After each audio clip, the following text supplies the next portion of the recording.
Mon.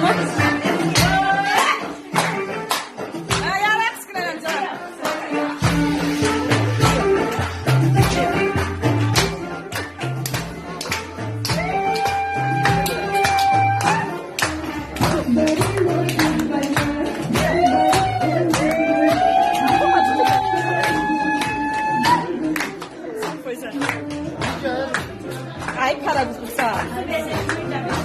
Ne, ay sobeksan. Hey, Sara. Dio.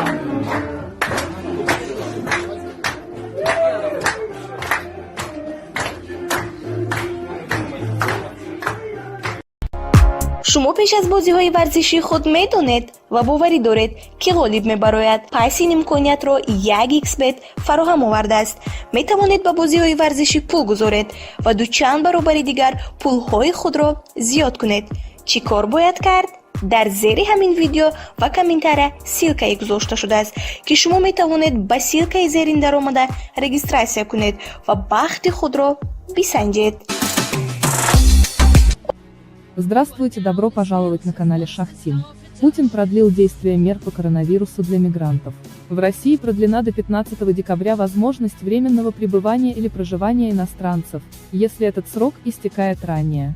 Президент России Владимир Путин продлил до 15 декабря меры, введенные из-за пандемии коронавируса, для иностранцев и лиц без гражданства, находящихся на территории России. Документ размещен на интернет-портале правовой информации. В соответствии с распоряжением главы РФ, срок временного или постоянного пребывания иностранцев и лиц без гражданства в РФ и срок, на который они поставлены на учет по месту пребывания, если он истекает раньше, будет продлен до 15 декабря. Также отмечается, что до середины декабря из России не будут депортированы лица, в отношении которых принято решение о выдворении из страны. Напомним, глава России за период пандемии уже дважды продлевал сроки пребывания для иностранцев. Ранее иностранцам было разрешено пребывать в России сначала до 15 июня, затем до 15 сентября 2020.